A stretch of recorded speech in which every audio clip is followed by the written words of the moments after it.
John here from GPS Training and welcome to the latest Walk and Talk. So, where are we today and what GPS unit do we have? We're in the Coca Valley, we're a place called Shillmoor, and we're going to go on a 13.5 mile walk. So Shillmoor, and we're going to go up to Shillmoor Law, which is the high ground that we see behind you. We're going to head towards the border and then we're going to come back via Davidson Lynn and back down Clennel Street. So it's a 13.5 mile walk. And what GPS unit are we going to have with us? We're going to have the Garmin GPSMAP 66i, which is a button GPS unit with a built-in battery and has two-way satellite communication. Now, some of this walk is not actually on public footpaths or bridleways, it's actually on open access areas. So to enable us to find out what the open access areas are, we do need a 1 to 25,000 mapping. So what I'm going to show you now is on the computer how, even if you've not got 1 to 25,000 mapping, you can use our free route planning software from GPS Training and you can plan a walk to utilise the open access areas as well as the public footpaths and bridleways. So having a quick look at me last night as I was planning the walk ahead of today. So before we start the walk, I'm just going to plan the route on the GPS Training free Ordnance Survey route planning software.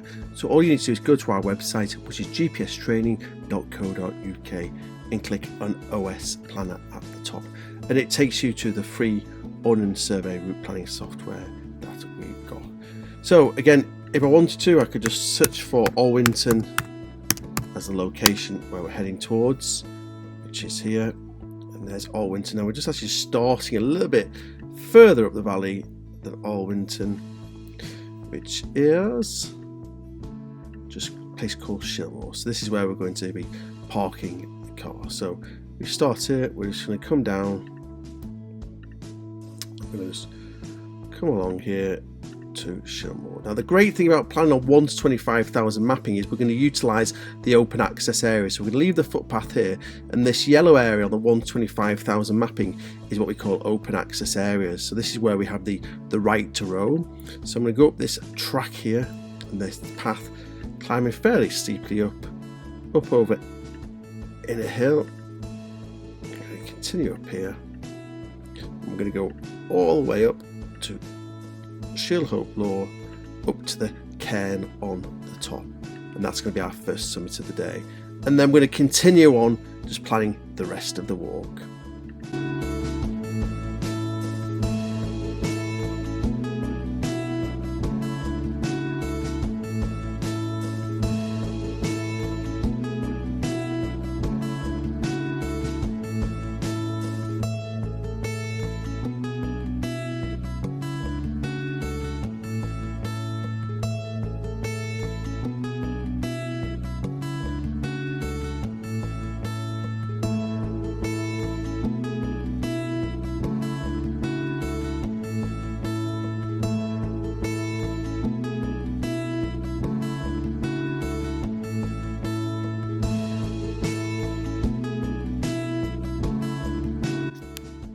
And there we are, that's our walk and talk plans. So I'm going to rename it, so I'm going to call it Walk and Talk Cheviot's 66i. That's my GPX file, so it's 13.5 miles. I'll just have a quick look, make sure it's less than 250 waypoints, which it's just 236. Again, I can edit these if I want to. I don't think there's any need to, but I could edit them just by dragging the waypoints and then download the GPX file. Because I'm on a Mac, it just goes to my downloads folder. So again, I can just bring up my downloads folder and I just bring my opening finder.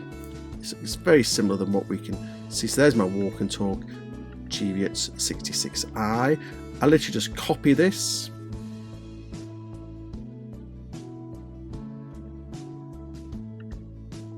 and I just go into my finder. There's my Garmin here. Go into my Garmin folder. I'm looking for GPX, which is here, and I'm literally just going to paste that into my GPX. So I just need to paste it into there, paste my item. I just open that up. I should see my walk in there. Got lots of tracks. There's my walk and talk Cheviot GPSMAP 66i. So we know it's on the GPS unit. I would always just check it. So it's on your GPS unit at home. Just press find, select routes in this case, and then just make sure that's on there before you go to the start of that walk. So now we've loaded that route onto the GPS unit, we need to do two things at the start of the day's walking. First of all, we need to make sure we've got a satellite signal, which we can see there at the top, and also it's showing our current location now on that map page. So the first thing we need to do is reset our trip and track data. The trip computer tells you how far you've walked, average speed, how long you've been stopped for, and all that information. So we just press the enter button on this GPS down the bottom. As long as that says 000, we just press enter again, and that's reset it. So now we'll start recording all our walk activities and what we call our track. Next thing we need to do is load that route into our GPS unit. Just press the find on this GPS unit, come along to routes. So we come down to routes. Because the GPS knows where we are, it puts the nearest route at the top, which is the one where we are because it's the starting point. Just press enter on that. Again, it would load it up and overlay it on the map.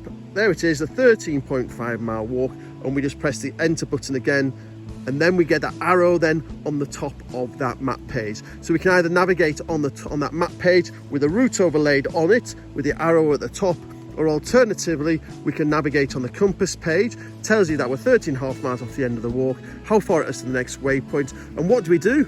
We literally just follow that arrow.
When we're navigating with an outdoor GPS unit, we're just navigating on one of two pages really. So this is the compass page, which gives you all the stats. So time to the next waypoint, distance to the next waypoint, ETA, estimated time of arrival, which now come down a little bit, time to next waypoint. So it's counting down, that's the arrow on the screen. And then the other page we go to is the map page. So the map page has the compass rose at the top and has it down here. Now, it's a classic example of like using it as a guide but not following it religiously. So what you can see is we're not actually on the right of way here, we're on this track which is just below the right of way. The right of way is actually just going along that hillside there, but again I'm not following it religiously, I'm not following it.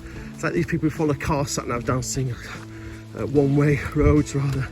I'm following it, using it as a guide, using my own initiative, saying there's a really nice track there. I stick to track on the valley bottom and use that as a guide, and that's there. So you can see the arrow is actually just pointing up to our right a little bit because that's where the waypoint more than likely will be, up a little bit to our right. So again, that's how we'll navigate. Now to navigate on this GPS unit, just press the page button and you can see whatever page you let it lie on, that's what page it ends up on. So that's how we navigate along it. Again, if we press the quit button, it goes the opposite way around that ribbon.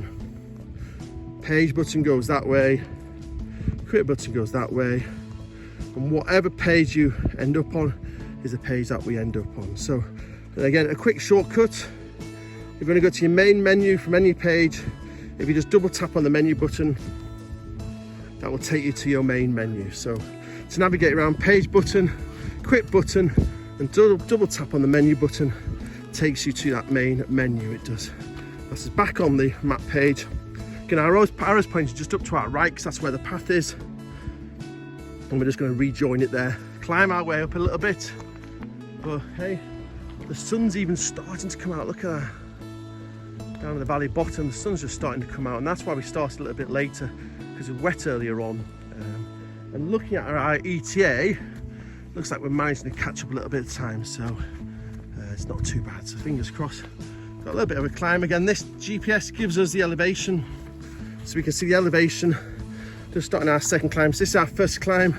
So what we've done is green, and now we're just starting our second climb here.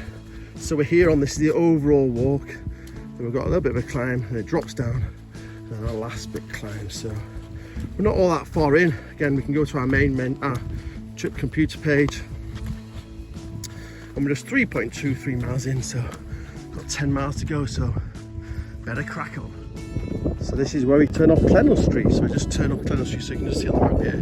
We go to our right. We're about 6 miles in now. Waypoint's a little bit over, so actually just less than half a mile. Scotland, just at the top of the hill there is Scotland. So again, if I zoom out on the map, you can see there's the edge of the national park. That's where Scotland is. But we're just here. My bad way marking shows me going to the other side of the fence. But if I zoom in, go back to 125,000. I can see where the path is there going off, which I can see is going off to that gate there. So we're going to leave Clennel Street, which heads off into Scotland. We're going to head into the forest here. So we're heading towards a place called Davidson Linn, which is Linn, as you must be named his name, old name for a waterfall, which is what we're heading towards now.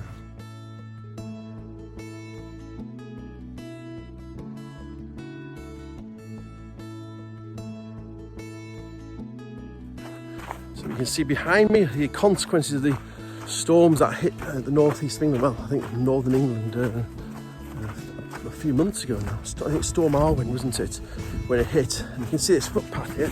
Look at the trees all down. These are roots of the trees, so it's completely across the footpath. I kind of thought we'd come across problems like this. And then you can just see, these are roots here. So the trees are literally just keeled over.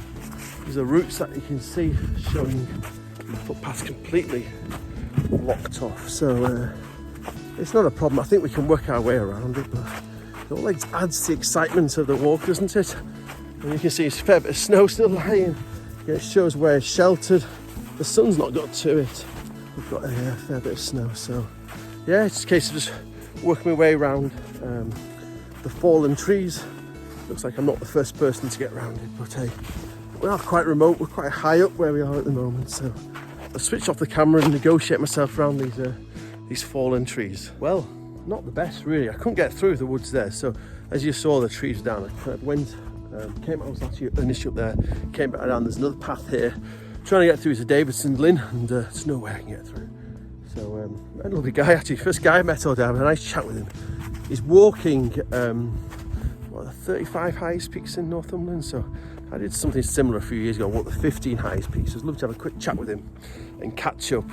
So I'm going to go and check him out on Facebook when I get back. So what I'm going to do, back to the walk and talk, I'm actually just going to retrace my steps back down, and I'm going to skirt around. So I know the area reasonably well. So using a GPS on my map page, it's actually on there. You can see, you can see all the tracks of where I've gone in and out of the forest. So I'm just going to retrace my steps back down. So I'm actually going to just reverse my routes that I've done. I'm going to reverse my route, go into the route manager, reverse it, retrace my steps back down.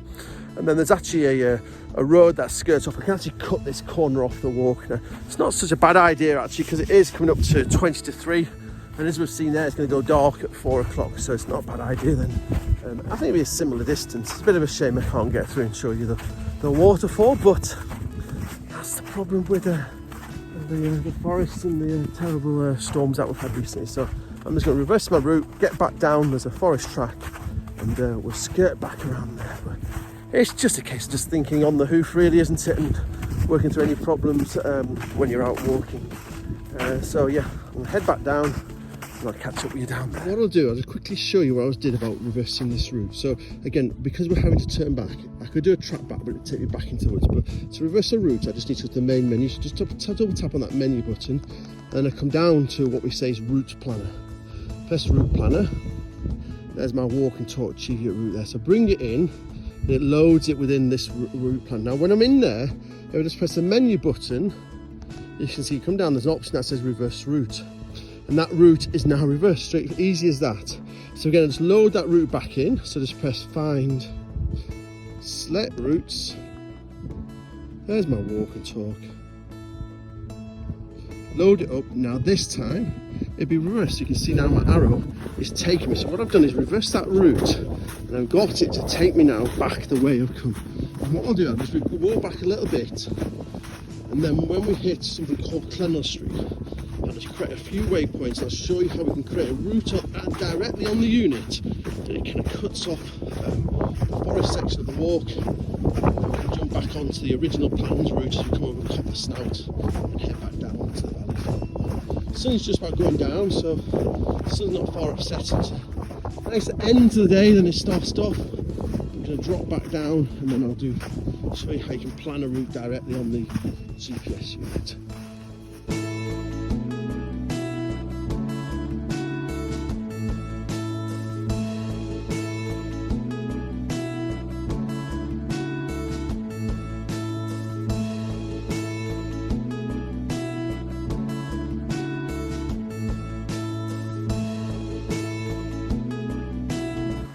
So we're just dropping down to where Clennel Street forks off. So I'm literally just going to drop down, I'm navigating this route, so reverse the route, I'm navigating here, beeping as I go across the waypoints. And when I get down to where Clennel Street bears off, I'm going to stop this navigation, because this is actually where I'll leave the route that I came out on.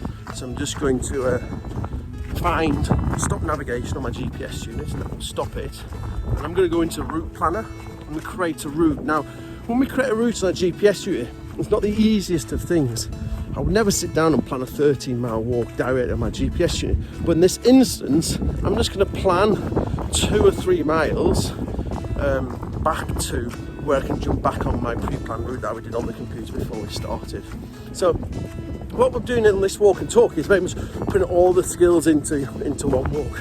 Without realising, really, this is what we teach on the 2-day GPS training course. So, you know, we do 2-day GPS training courses around the country, and we learn all about creating routes on the units, creating routes on route planning software or Garmin Basecamp, and then doing reversing routes, etc. Because I think the skill that you need for using an outdoor GPS unit is actually, right, this is a classic example. I plan my route, I'm unable to do that route for whatever reason. For this time, the trees were down across the path, it was impassable, and then need to use my skills that I've got in my GPS unit to work on the hoof as such. The sun's going down, beautiful sunset, sun's going down, I'm losing my light, I've got my head torch, I'm prepared, that doesn't faze me in the slightest, but I need that local knowledge, skills of using my GPS unit, and then I can get myself back in a nice and safe, controlled manner.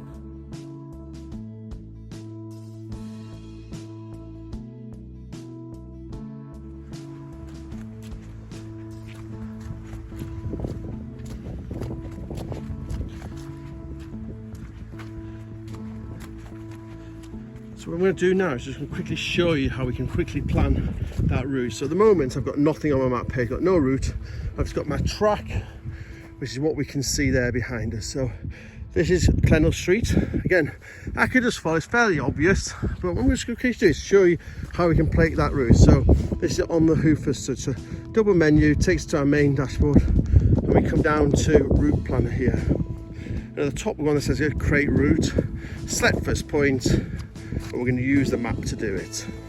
Okay, so here we are, and what we do is we just move this, use a rocker to move the little arrow, and every time there's a major corner in the path, which is there, I go down and press the enter button, and that's used. So press enter, point added to route, and then I go down there. So I'm just moving myself there, and I'm creating, there's the next one.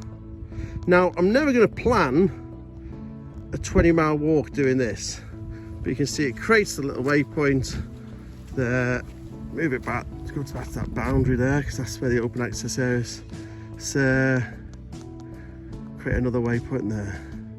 I'm just doing that, I'm just keep moving, and you just carry on doing that. Every time there's a major waypoint, just create a waypoint. Now, it's nice evening here, so it's not so bad. I tend to, if I need to do this in an emergency, I tend to huddle behind a wall or something, get a bit of shelter, make sure your hands are nice and warm, and just create that route in this manner.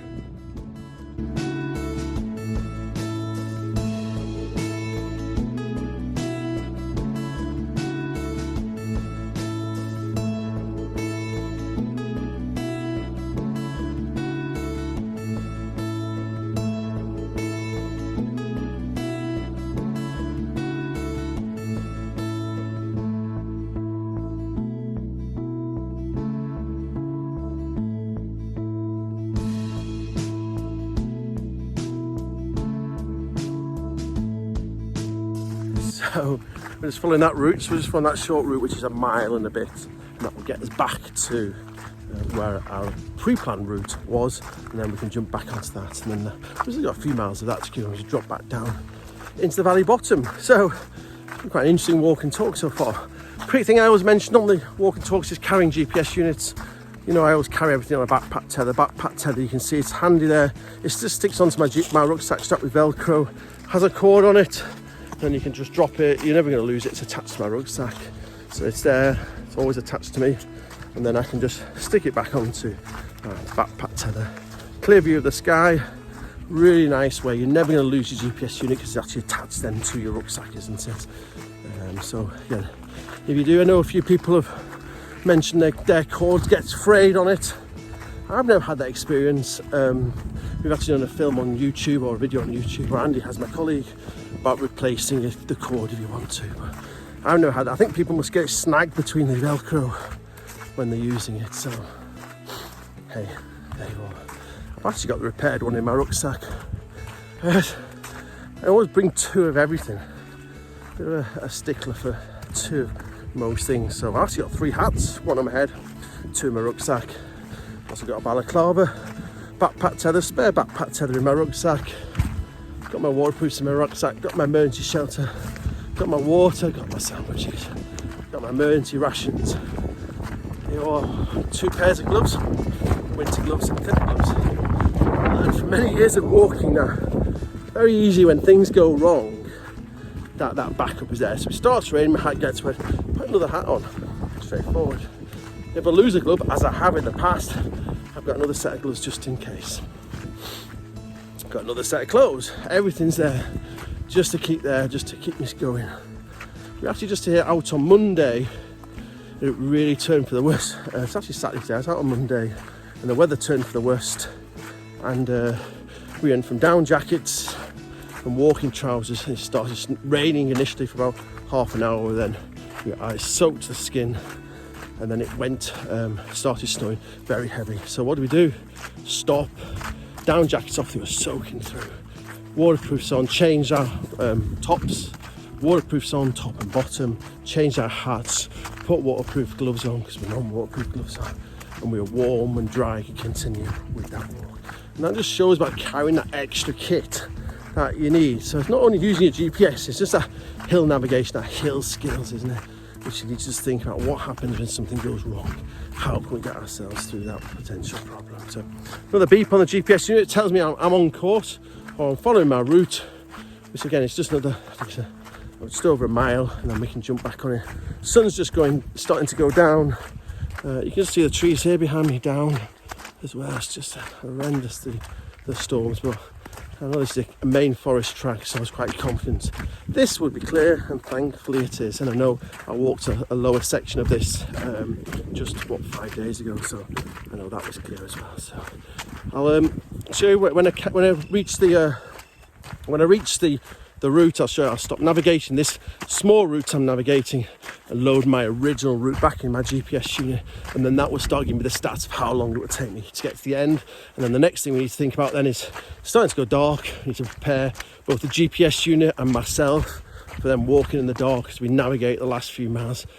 Still quite high, we'll still be a reasonable altitude above sea level, and we're going to have to get ourselves back down safely under darkness, which is always a nice way to end a walk, isn't it? So catch you in a little bit. Cheers. So just back on to the main route. So what I've done is I've loaded up again the original route that we planned. Now when I did that, I was pretty wrong. wrong direction. The reason for that was, if you remember, I had to reverse that route. So I kind of loaded and went, why is it put in the wrong direction? Because I reversed that route. So they did exactly the same as what I showed you earlier on. So I went back into Route Planner, found the route and reversed it, e.g. turned it back around to the original way it used to be. So now we're following the original route. I'm actually going to just bear off to the right here. And we'll start our descent. Now, one thing I'm going to do is just have a bit of a shower, check the weather because it's just starting to go dark. So I'll just check the weather before we go dark, get everything ready. So I've got my head torch in my pocket, and everything's ready at hand, ready to go when it goes dark. And now, what I'm going to do is when I turn right here, I'm actually show you how to do it. I'm just going to send a quick inReach message because really that's me starting my descent. I'm going into the dark, so I send a quick inReach message to my dear wife, and then she can see where I am as I'm going into the dark as such. So again, it's just that safety blanket. Now I've only really got an hour, and then I'm going to be back at the car. So it's not going to be too bad. So again, it's brightened up a little bit now. I've had a bit of a shower, so it's not the end of the world. It's not going to be too bad. But again, it's just good practice. Might as well send an inReach message. Preset messages are included in with the bundle, so why not? I send a quick inReach message. See the marker post is here when I turn right. She knew exactly where I am because we were up here on Monday, and actually I'm walking backwards down the route that we walked up on Monday. So again, when she receives the message, actually has a link that she can click on. It shows you where on the map. She'll know exactly where I am because when I describe the route to her, she'll say, I'm going to come down the way that we walked up.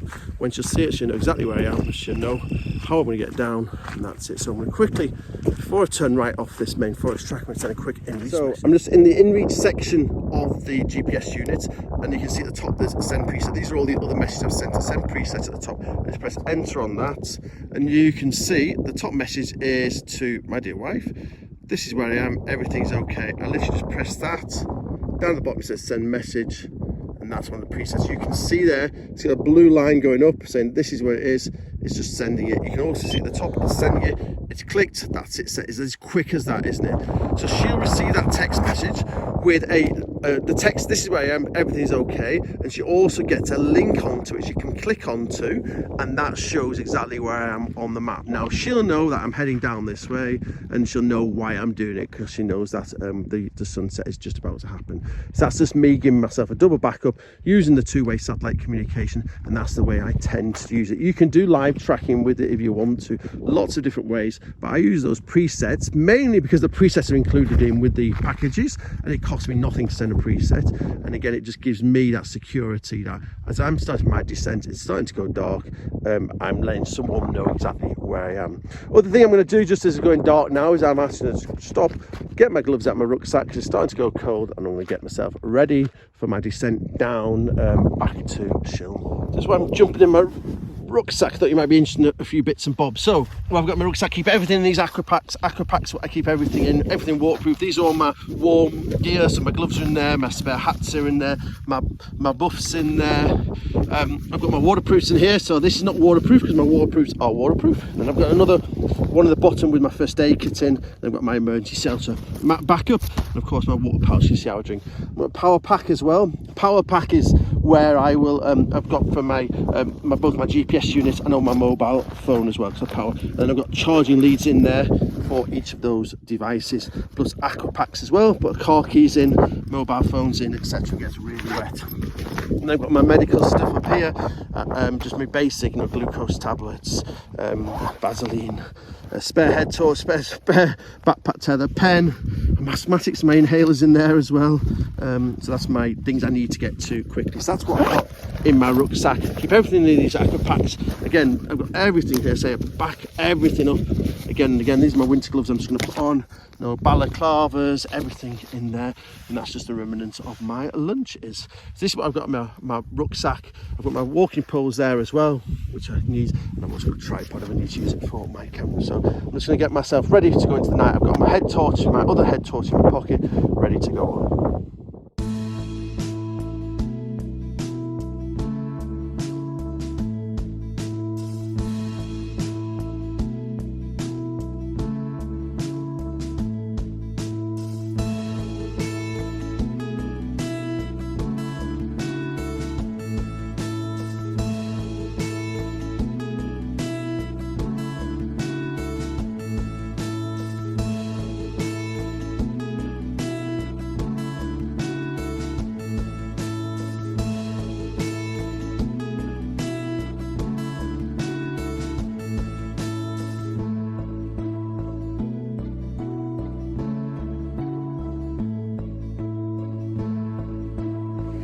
So we're just nearing the end of the walk. Fingers crossed you can just about see me. I actually not need to switch my head torch on. When you walk into the dark, it's amazing how quickly your eyes adjust to it. So just literally approach it. I'm going to do when it gets to the end, I'm going to show you on the GPS unit how we stop navigating that route, and also how we save our track, which is that breadcrumb trail our GPS has been saving behind us. Just quick thoughts on the walk and thoughts of what we've learnt on it. I think the key things are know how to use your GPS unit. So you saw there how everything changed due to the trees being across the footpath, and how by using, like, we reverse the route to get us back, and we create a route in our GPS unit, and being able to use your GPS unit to its full you need to do it, don't you? You need to do it in these kind of situations, and also be prepared. I know we're called GPS trainers, and this is not the hard sell, but do come on a training course. Do look at our online resource. Think about how this thing, you can use it to its full potential. I think that's the key thing is, we can all watch me walk around the hills on YouTube, but hey, do you know what I mean? Come on a course, learn how to use your unit and get the most out of it, and then you will get the same experiences that I got out of the GPS unit today. So that's the big takeaway, really, isn't it? Now I'm just approaching the car. I'm going to quickly show you how to do it. Just mentioned, I think I said to you earlier on, I've just got the back light on the GPS unit set at 10%. For 66i, just press the power button lightly on the side, the plus and minus button, and keep that really down to 10%, especially if you're walking at night. If you don't want to damage you don't want your pupils to open and close, you want to kind of keep them as wide as possible, so just drop that down to 10%. Right, I'm going to quickly show you how you save everything at the end of the day's walk. What we need to do, so we're still in the navigational mode at the end of the day's walking. I know it's hard to see, but I've got battle buttons on this unit. Press find down the bottom, and then stop navigation, and that will stop that navigation. Next thing we do is to save that track, so just press the enter button, which is down the bottom, and you can see we've been walking for 5 hours and 9 minutes. Just press enter again on stop, and this is a track information, so we can see we've been walking 5 hours and 9 minutes. We've walked 13.37 miles, so actually not far of what we were hoping to do.